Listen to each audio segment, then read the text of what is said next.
Everyone, Mwiriwe neza mwese. how are you today? Mwiriwe mute. Are you good? Meze neza. Yes, I could see some of you attend yesterday orientation, right? Ndimo ndabona bamwe bari turi kumwe nabo ejo.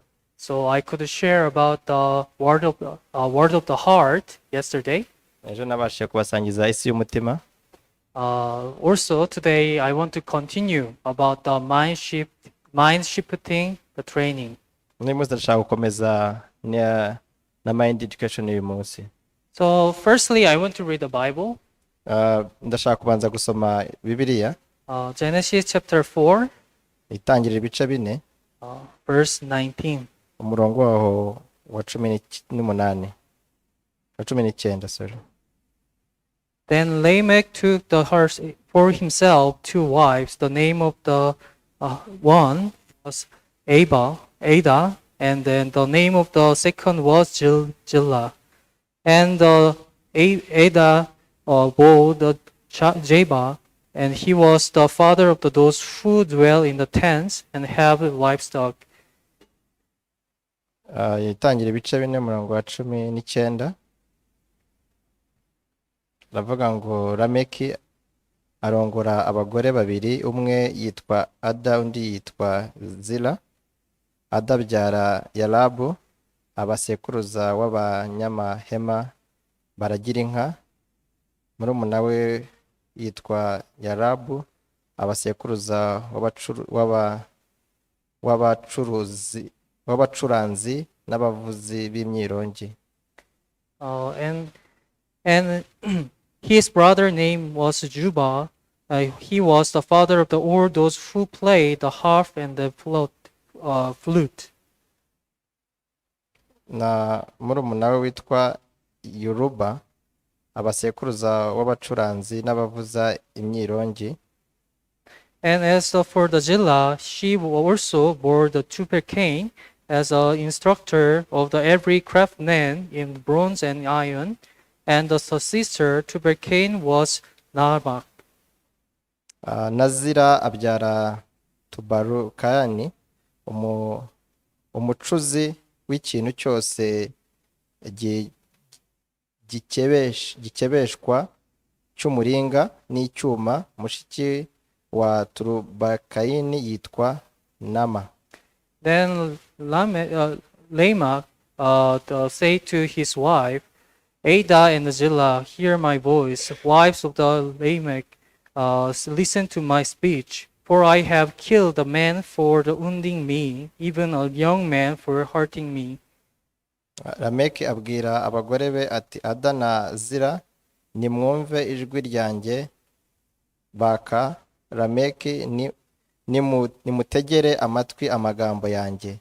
Nishe umugabo muhora kunkomeretsa, nishe umusore muhora kuntera imibyimba. If Cain shall be avenged 7/4, then Lamech 77/4. Niba Kayini azahorerwa 7, nukuri Lameki azahorerwa inshuro 77. Okay, so today I want to share about the topic of the desire. Uyu munsi ndashaka kubasangiza ku cyitwa ibyifuzo. In the word of heart, there is so many part which is present about the heart. Mu buryo butandukanye, habamo ibyiciro bitandukanye bigaragaza umutima. If you start to understand one by one about the heart, then you will see this is the word of the heart. Nidutangira kugenda tuvuga kimwe ku kindi, muri bwo buruze kumenya ngo iyi niyo si y'umutima. As I told you yesterday, it is impossible to check the heart with our eyes. Nkuko nababwiye ejo ko bitoro cyangwa bidashoboka yuko umuntu yagenzura umutima we n'amaso ye. Because the heart is invisible. Kubera ko umutima ni ikintu kitagaragarira amaso. Well, everyone they believe that we have the heart, right? Ariko buri muntu wese yizera ko afite umutima, sibyo? So through the mind education, I want to show you about the word of the heart, and then each part you can see this is the part of the heart. Biciye rero muri mind education muraza kubona buryo ki buri cyiciro cy'umuntu umutima aba afite uwo ari wo. Did you have a lunch today? Ese uyu munsi mwabonye amafunguro ya saa sita? Did you have a lunch? Okay, some of you see. Can you see this picture? Ese iriya foto murayireba? What is this? Biriya ni ibiki se? This is the hamburger, right? Biriya This looks like delicious. Biriya ni ibyo byitwa hamburger, mwaba mubizi ko biryoha? Who doesn't like the hamburger? Ninde udakunda hamburger? Really? No one? Oh, there's two. Okay, two people. Two people say they don't like the hamburger, but most of them, Babiri bavuze ko badakunda hamburger, but most of you say you like to eat, right? ariko abenshi muri mwe muvuze ko mubikunda ubwo. Say, when you see this picture, Iyo ureba iriya foto, which mind comes to you? ni ikihe gitekerezo kikuza mu mutwe? Huh? Which mind come to you? Ni ikihe gitekerezo gihita kiza mu mutwe wawe ukireba iriya foto? Yes, we say we want to eat, right? Uhita ukanya uvuga uti wabirya. Yes, when we see the delicious food, then we want to eat that food. Igihe cyose ubonye ibyo kurya wishimiye wumva wabirya koko. So we call it appetite. Ibyo rero nibyo bita appetite. This is a desire of eating. Ibyo akabyita rero ko ari icyifuzo cyo kurya. So there is handsome boys. Hano murahabona abahungu bafite uburanga. They're famous. There are famous group in the world. Ni abantu itsinda rizwi cyane mu isi. They call BTS. Ngo bitwa BTS. But I think some of our sisters they know about them. Ariko ndatekereza ko bashiki bacu bamwe baba bazi. Also there is famous group they call the Blackpink. They are also very famous in the world about the singing and dance. Mukabona rero itsinda rya kabiri ry'abakobwa nabo babaririmbyi cyane. When you see the beautiful boy or beautiful girl, then which mind come to you? Iyo ubonye umuhungu ufite uburanga cyangwa se umukobwa mwiza, niki kikuza mu bitekerezo? Do you think I don't want to make a friendship with them? Ese uhita ugira igitekerezo kikubwira ngo ntabwo nshaka kugira ubucuti nawe? I don't want to be close with them. Do you think like that? Ushobora gutekereza uti ntabwo nshaka kuba namwegera cyangwa tugirana ubucuti? No, right? Oya. We want to be close, even we want to make a relationship with them. That is our mind. Ahubwo uhita wumva wabagira inshuti abantu nk'abo ngabo ukabegereza. So we call it the sexual desire. Ibyo rero bikitwa imyifurize ijyanye n'urukundo. So can you see this picture also? Murabona nira foto yindi? What is this? Iri cyane ni igiki? Yes, iPhone. Ni za iPhone. Do you want to have it? Mwifuza kuba mwayitunga? Do you want to get this phone? Murifuza kuba mwatunga iPhone? Who say no? Ninde wabihakana ubwo? Wow, I think they are rich. Bisa naho uriya wari umukire. Who say I don't want to have an iPhone? I think they are very rich. You have to be a friend with them, okay? Wahangara kuvuga ko atatifuza iPhone, uwo ni umukire njya mwamugira n'inshuti. Yes, also when we see the fancy stuffs like an iPhone or car, luxury jewelries, then which minds come to you? Igihe cyose rero ubonye ikintu cy'agaciro yaba imodoka nziza cyangwa telefone cyangwa ikindi cyose, ni kihe gitekerezo uhita ugira ako kanya? We think I want to have it, right? Uhita wumva igitekerezo kikubwira ngo ndumva nagitunga kiriya kintu. I want to buy and then I want to use it. Ndumva nakigura, ndumva nagitunga nkagikoresha. And then we call it possession. Icyo bakacyita imyifurize ijyanye n'ikintu wumva watunga mu The buzima. desire of possession. Ni imyifurize y'icyo kintu. So also you can see that there is like affliction. Even you can see the desire of the honor and the desire of the friendship, the desire of the challenging. Hakaba n'indi myifurize itandukanye y'ibintu by'agaciro, abantu kuba wagira icyubahiro gikomeye kika ku bintu bihambaye. You can see there's many desire which make you to do it.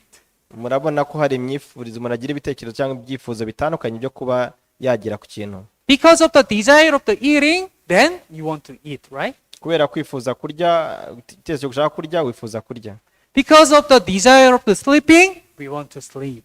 Kubera kugira kwifuza kuryama, wumva ushatse kuryama. So we can see, desire. what is the desire? Desire is the willing that which you lead to do it something for the satisfaction.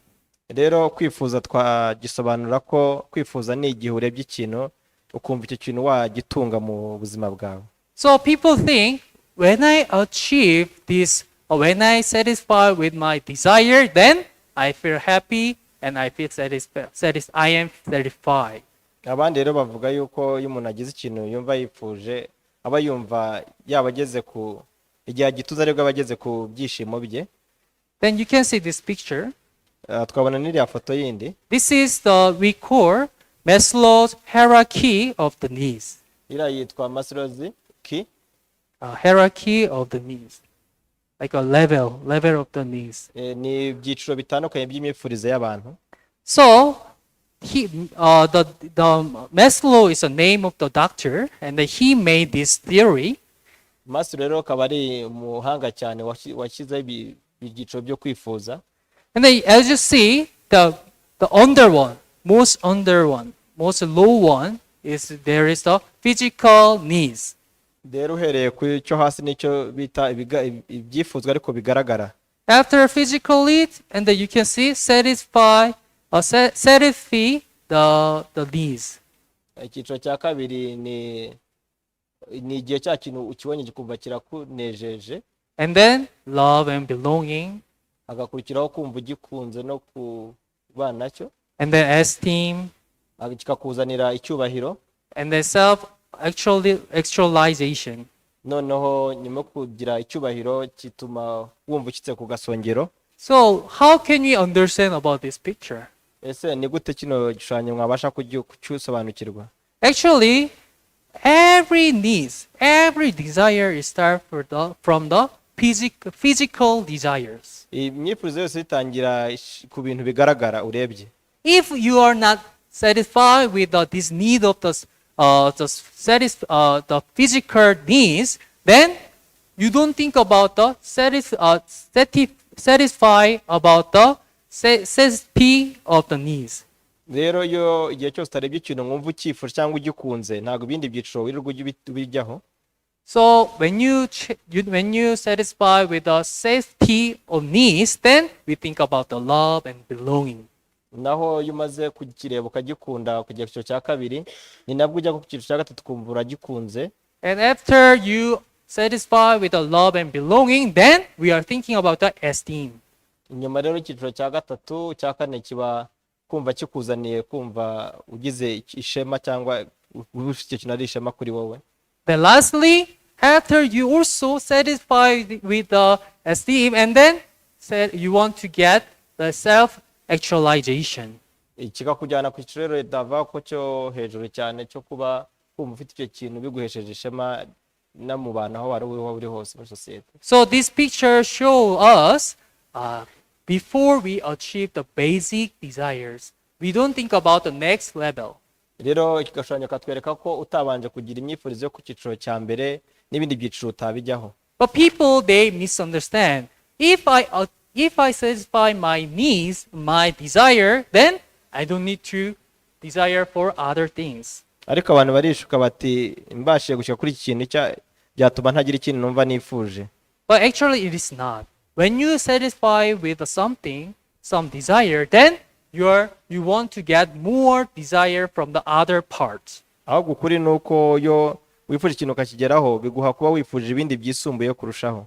For example, you have the desire of the eating. Katuvuga ugize kwifuza kurya. Because of that, you go to market and buy some bread. Icyo gitekerezo nicyo kikujyana ku isoko kugura umugati. So you bought the bread with 1,000 francs. Ukagura umugati ku mafaranga 1,000. And then you ate very quickly.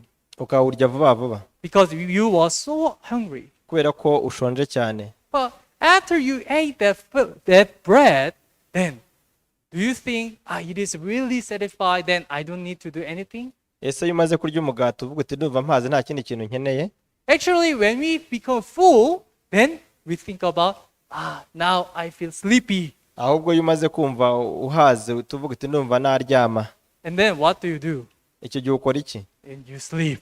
ako kanya uhita uryama. After sleeping, Nyuma yo kuryama, then do you think, it is very satisfied, then I don't need to do anything, right? ese nyuma yo kuryama uravuga uti ndumva bihagije nta kindi kintu nakora? No. yeah. After you sleeping, then you're looking for your phone or TV to looking for the entertainment. Ahubwo nyuma yo kuruhuka ubyutse wumva wareba muri telefone yawe cyangwa muri televiziyo kugira ngo wishimishe nanone. You see, the desire, even though you achieve some part of the desire, but it is connected with the other desire continually. Murabona rero ko kugira ikintu wifuza biguhuza n'ikindi kintu gikurikiyeho. So it means the desire is endless. Bivuze ko kwifuza kudafite iherezo. So actually, the solution of the achieving desire is not to fulfill every desire as you want. Bivuze rero ko igisubizo cyo kwifuza atari ukuvuga ngo unyurwe n'ikintu ufite cyonyine. Because desire is endless. Kubera ko kwifuza kudafite iherezo. So today I read Genesis chapter 4. Uyu munsi rero nk'uko mwabyumvise twasomye itangira ibice 4. There is a story about Remit, 3 sons of the Remit. Hari inkuru y'abana batatu ba Lameki. First one is Jabal. Ese? Firstborn is a Jabal. Uwa mbere yitwa Yeroba. Secondborn is Jubal. Uwa kabiri akitwa. Thirdborn is Tubal-Cain. Undi akitwa Turubakayini. Yeah, so about these 3 sons, they are actually the father of the desire in the human's world. Aba rero nibo twakwita ababyeyi cyangwa abasogokuru b'ibyifuzo byose. One day, Jabal, he think about their life. Rero umwe witwa Riba yaje kugira imyifuzo y'ubuzima. That time, they used to live with a wild situation, so always they feel not satisfied with the eating and sleeping. Rero uwo nguwo ntabwo yajyaga anyurwa no kurya no kuryama. So if they want to eat some food, they need to hunt for the animals.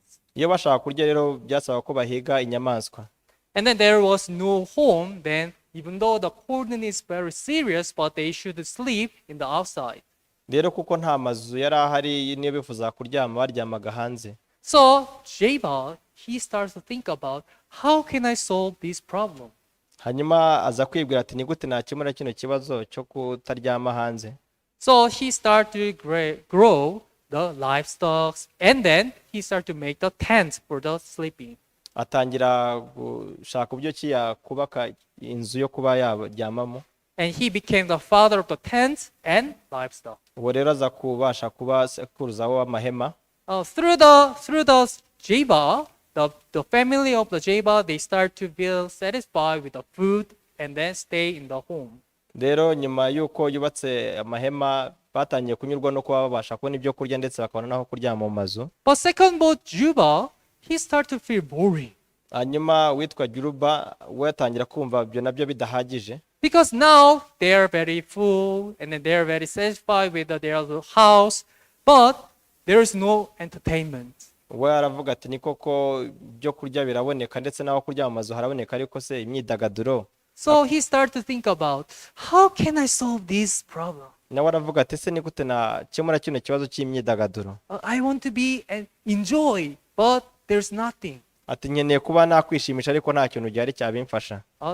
Grow the livestock and making the tent is so boring.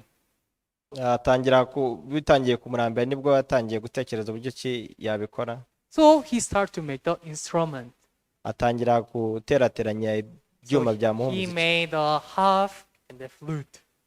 Atangira gukora ibyo byuma bizamufasha. And through that, what can they do? Ni ikindi ari gukora. They made the music. Bashe gusoza bakuyemo umuziki mwiza. And the people start to dance with that music. None abantu batangiye kujya babyina bitewe n'umuziki bashyizemo. And then you see now the people there start to enjoy with the harp and then flute to make the music and the dance. Nuko abantu batangiye kujya bishimisha hakoreshejwe umuziki no gucuranga. So everyone there enjoy with that. Buri muntu rero yishimiraga ibyo ngibyo. But one day Tubal-Cain becomes so boring. Ariko Tubal-Cain we nabwo ntibyamunyereza kumva bimurambiye. he was needed to something to be more entertainment. yari akeneye ibindi byisumbuyeho byamushimisha, So he need to be more enjoy. akeneye kwishima byisumbuyeho. So he start to looking for other things. Yatangiye gutekereza ikindi kintu yakora. So one day he found some stones. Some Aza stones. gufata amabuye, And then when he checked it looks like very hard. ayarebye abona arakomeye, So he started to make it the shape of the very sharp knife. aza gutangira kuyaconga vanamo ibintu bimeze nk'ibyuma byiza. And then he decided that let me attack the another tribes. Akoramo ibyuma, nibwo yibwira ati reka natake andi moko, Because their tribe, they have more good things more than us. kuko yabonaga ko ayo moko yandi yari afite ibintu by'agaciro kubarusha. So if I have theirs, then I can be more satisfied and feel good. Aravuga ati biriya nimbyigarurira bizatuma ndushaho kwishima cyane. So with this knife and the stuff for the fighting, he start to attack the another tribes. Yifashishije ibyo byuma rero yacuze muri ayo mabuye, atangira gutera andi moko. And then as you see how the desire is developed. Ni uko rero kwifuza kwagiye kurushaho kugenda kwiyongera. Actually, first time for the Jabal, he think about how to eat, how to sleep. Rero bigitangira Jema yumvaga kuba yabona ibyo kurya bihagije. Well, after people they satisfied with that, then they think about the music and dance without instrument. Ariko bamaze kubona ibyo kurya naho kuryama batekereza ku byo kwishimisha. But after that, they start to make the fight with others. Ariko nabwo ntibanyuzwe nabyo, ahubwo batangiye gutera andi moko. And through this story, you can see, the desire is growing up continually. Biciye muri no nkuru rero ukwiye kumenya yuko kwifuza gukomeza kwiyongera kutarangira. Though the desire develop, but it is not going the good way, but it's going the evil way. Rero igihe cyose kwifuza guma kwiyongera kwa kugushorera ahantu habi. So that the 117 AD years that Ahagana mu gihumbi, I mean year 170, mu gihumbi na magana arindwi, there was the empire of the Rome. hari ubwami bw'Abaroma. So that time the Rome was the biggest country in the world. Icyo gihe rero Roma cyari cyo gihugu kinini cyane ku isi. And then there is very famous the price that all roads leads to Rome. Na rero hari n'imvugo yabakomotseho ivuga ko inzira zose zicika i Roma. It means every way, if you use any way, then you can see the destination is the Rome. Byabaga bivuze ko ahantu hose icyerekezo wafata uzasoza ugeze i Roma. And then people, it means that time the Rome was the #1 country in the world. Icyo gihe rero Roma nicyo cyari igihugu cya mbere ku isi. And then in the economically and then administratively and then militarily, every part of their country, it was really the great. Rero mu byiciro byose bitandukanye, yaba icyiciro cy'ubukungu, icyiciro cy'iterambere ndetse n'igisirikare, byari byo bya mbere ku isi. Then through the map you can see how the empire of Rome was big. Umurebye kuri iriya map murabona ko hari hanini cyane. Because of this, the Roman citizen, they live very afflictively, very satisfiedly the things without living. Rero abantu baho hantu bo muri Roma bose bitewe nuko hari harateye imbere bari banyuzwe n'imibereho barimo kubaho. Because they don't need to worry about the food. Ntabwo bagihangayikiraga ibyo kurya. And they don't need to worry about the enemies. Nta nubwo bagiraga impungenge z'abanzi. Because they are the mostly stronger country in the world, so the people they didn't worry about anything. Kubera ko cyari igihugu cya mbere gikomeye ku isi, cyatumaga abaturage babo nta mpungenge bagira. Because of that, the people start to looking for the pleasure and the satisfaction. Ariko abantu batangiye gushaka ibindi bintu byabashimisha kurushaho. So to get the more pleasure, they try to get more good things and they try to eat the more delicious food. Kugira ngo barusheho kwishimisha rero byatumaga batekereza ibindi bintu barya bihebuje cyane byabazanira ibyishimo. As you know, in the world there are so many delicious food, right? Murabizi ko ku isi hari ibyo kurya biryoshye cyane, But if you want to use if you once you become very full, then you cannot eat more food. urabizi kandi ko iyo uriye ugahaga ibyo kurya ukunda ntabwo wakomeza kurya. But that time, the Roman citizens, they want to be more pleasure with eating food, so they tried one things. Ariko abaturage bo muri Roma bo baryaga bahaga bakumva ntibihagije, bakumva hari ikindi kintu bakora, batangira kugerageza ikintu kindi. So after they having the delicious food, and then they brought the feather, or feather of the like a bird. Nyuma yo kurya abagabo rero bateguraga n'ibirori, And then they go to the toilet, go to the bathroom. bakajya mu bwiherero, And then what they do is they put the feather in their throat. bajyaga mu bwiherero bakihaga bakaruka bya bindi bariye, To induce to vomit. ibyo bariye bakabiruka. And then after they vomiting everything, Nyuma yo kuruka bya bindi byose bari bariye, then they go to the restaurant again and they eat the delicious food. bagasubira muri resitora bakajya kongera kurya byo kurya kuko biryoshye. Can you believe it? Mwabyizera? Yes, they because they want to eat more delicious food, they want to test all kind of food, they try this way. Kubera ko babaga bashaka gukomeza kumva baryohewe n'ibyo kurya barya, byatumaga bakoresha ubwo buryo bwo kubiruka bakagaruka. Once they become very full, they go to toilet and they try to vomit again. Yamara kurya akumva haze akajya mu bwiherero akihaga akabiruka akaza kongera akarya. And then go to the restaurant or some place to eat, and then they eat again. Resitora yose ashaka akajyamo agatangira akarya nanone. And then furthermore, you can see there was the one place which called the Colosseum.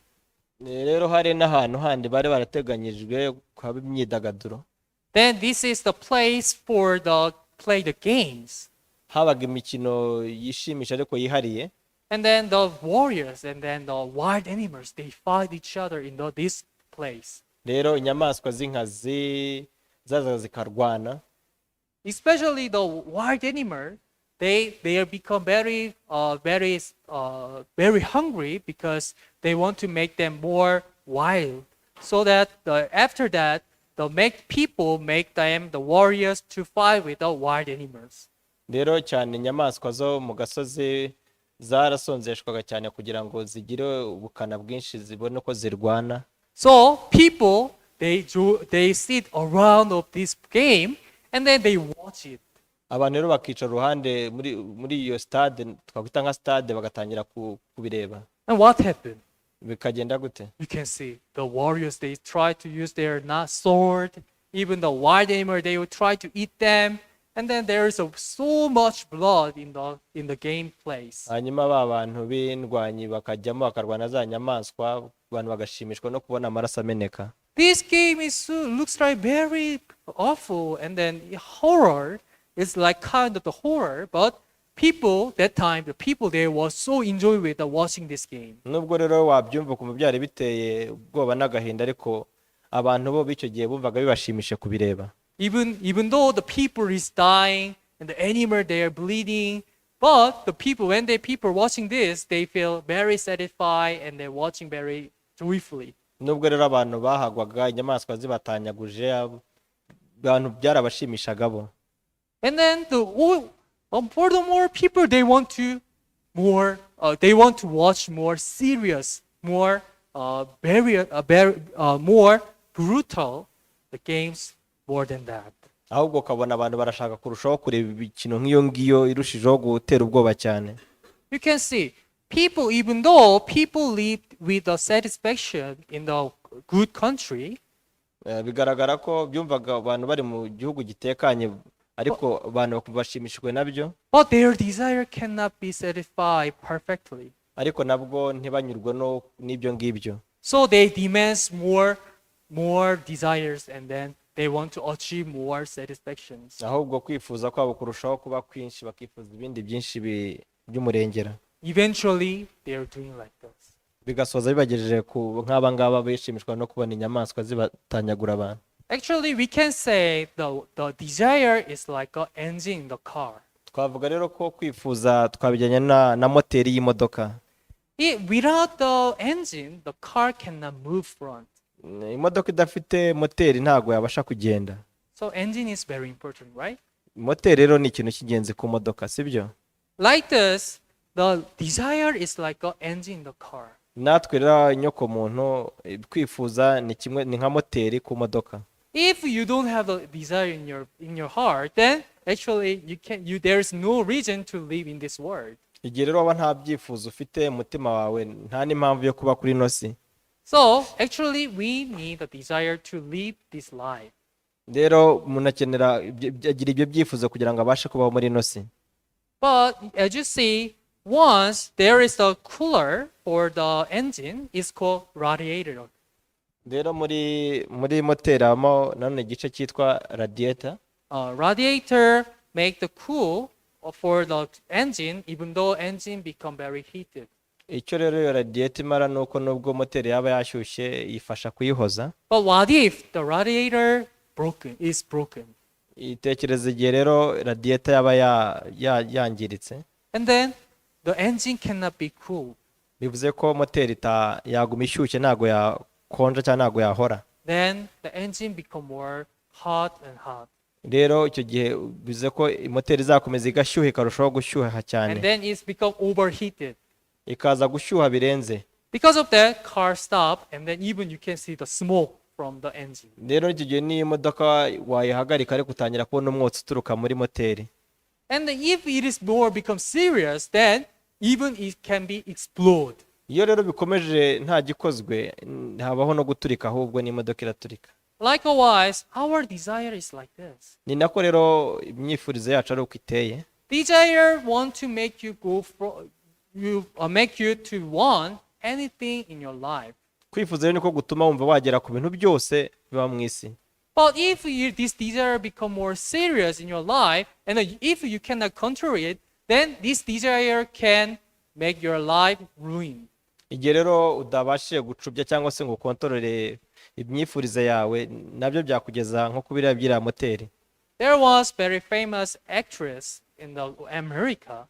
Hari umukinnyi wa filime wabigize umwuga Her name is Lanjay Rohan. Yitwaga Ranje. She was the movie star from the 12 years old. Yari umukinnyi wa filime guhera ku myaka 12 ye. And then because of she has a gift, she has a talent to make the action, then she became very famous in the America. Kubera ko rero yari nk'impano ye byatumye amenyekana bikirangirire muri Amerika. But through this movie Mean Girls, and then she became global star in the world. Kubera rero amafilime yakinyaga akundwa cyane byatumye umustar cyane mu isi yose. And then you just see she is very beautiful, right? Kandi murabona ko afite n'uburanga. And the people they admire her a lot. Abantu benshi rero baramwifuzaga cyane. But even she became very successful. Ariko nabwo nawe ntabwo yumva anyuzwe. But problem is she got the addiction about the drug and then alcohols. Yaje rero kuba imbata y'ibiyobyabwenge. Though she is become successful, but every day she used the drug and alcohol to drink, and then she became more wanting to do these actions. Nubwo rero yari mu bantu bari barahiriwe bakabirangirira ariko ntiyaranyuzwe nabyo ahubwo yakomeje kujya mu biyobyabwenge. And problem is after she became high and she used to drive it. She used to drive the car. Rero yabaga yafashe ibiyobyabwenge byo kuri urwo hejuru yafataga imodoka agatwara. Because of that, she made an accident 6 times and then she catched by the police. Rero igihe cyarageze kubera ko banyweye yasinze ibiyobyabwenge yaje gukora impanuka polisi iramufata. You can see that this 6th picture when she was in prison, she took these pictures.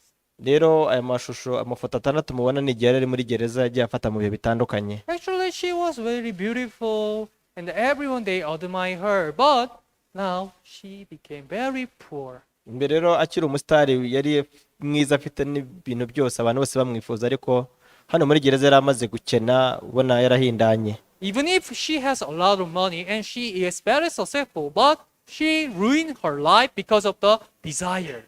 nubwo yari afite amafaranga menshi se ari n'umusitari ariko ntabwo anyuzwe nabyo ahubwo byaramushoreye bimujyana mu bindi myifurizo itari myiza Because due to she couldn't control her desire, then she ruined her life totally. kubera ko atabashije gucubya no gukontorora amarangamutima ye byamugejeje ku bintu biteye agahinda ahubwo If you have a driving license, you know this, right? niba rero utunze perime biriya bintu uhise ubimenya There are three pedals. Three pedals. hari Uh, pedale eshatu yes. You see clutch, brake, accelerator, right? hari gakora nka feri kongeza umuriro If you step the accelerator, what happened? iyo rero ukandagiye ku muriro The car stop or go? ese imodoka irahagarara cyangwa iragenda Yes, the car start to move, right? birumvikana ko imodoka itangira kugenda But if you step the brakes, what happened? ese iyo uhise ukandagira kuri feri bigenda gute The car stops, right? imodoka ihagarara ako kanya Yes. So according to which pedal do you step, then car can go or car can stop. rero bitewe na pedo ukandagiyeho bituma imodoka yagenda cyangwa yahagarara Likewise, in our mind, there is the driving seat. rero no mu mitekerereze yacu umutwe wacu harimo icyicaro cyo gutwara Actually, desire is the accelerator. rero kwifuza niko twakwita ko ari nka accelerator Through the desire, you can achieve your dream, and you can, if you feel hungry, you can eat the food. If you feel sleepy, you can sleep. rero iyo accelerator tubonye nk'kwifuza kuba muri twebwe niko gutuma dushorerwa kuri cya kintu twifuzaga niba ushaka wumva ushatse kurya ugakora ibishoboka ukarya niba uri ukuryama ukaryama Desire makes you live in this world. rero kwifuza gutuma ubaho muri ino si But if there is no brakes, ariko ibaze igihe nuba nta feri ihari then there's no choice. Then you have to pursue the desire continually. niba rero nta gahagarika cyangwa nta feri irimwo uzakomeza ugire kwifuza gukurikirwa n'ukundi As a result, you surely ruin your life. bivuze ko rero ubuzima bwawe buzabujyana ahantu habi It means you need a brakes for your desire. bivuze ko ukeneye rero feri mu myifurize yawe What is it? ni ikihe icyo We call self-control. nibyo bita rero gucubya amarangamutima cyangwa se imyifurize yawe Yes, even though you have the desire of something, nubwo rero waba ufite kwifuza kw'ikintu runaka but if you have a self-control yourself, then even though desire want to do something, but you can stop it. iyo rero ufite muri wowe ubasha gukontorora ibintu byose iyo ugize kwifuza kw'ikintu ushobora no kuba wakikontorora ukakireka cyangwa se ukagihagarika It means you can control your life. bivuze yuko wabasha gukontorora ubuzima And bwawe then you can drive your life to successful. bivuze ko nane wabasha kuyobora ubuzima bwawe ugashyika mu guhirwa But if there is no self-control in your heart, ariko igihe udafasha gukontrolinga ibintu byose mu mutwe wawe though you want to do something to be success, but you cannot stop yourself. rero niba bashaka kugira icyo ukikaho gihebuje ariko ntubashe ko utabasha ko wagikontorora Eventually, because of your bad desire, then you cannot live a successful life. rero kubera ko waba ufite iyo myifurize itari myiza byatuma udashyika ku guhirwa kwawe So through today lecture, you can see, there is a desire, but actually desire itself is not bad, but we need a function to control it. rero biciye mu isomo ry'uyu munsi ukwiye gutekereza uti ni koko kwifuza ubusanzwe ntabwo ari kubi ahubwo nkeneye no kugira ibiguhagarika cyangwa se ukuntu nagukontorora The name is self-control. icyo nicyo cyitwa kubasha gucubya amarangamutima yawe So today my lecture is up here. rero uno mugoroba isomo ryanjye rigarukiye aha I want to give the lecture about the self-control next time. ndashaka kuzakomeza kuri self control next igihe dutongera guhura So that you can see, why we need a self-control. uzavuga niho uzabona ko impamvu umuntu akeneye kugira self control And how can you get the self-control? n'uburyo ki wabasha kuyigeraho ukayitunga muri wowe.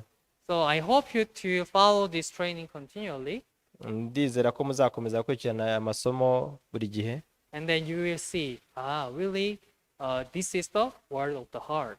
muzasoza mubonye koko icyo ari cyo twitaga isi y'umutima. So do you understand everything? Ese mwabashe kumva ibyo twize? Right? Nibyo? So thank you. Murakoze.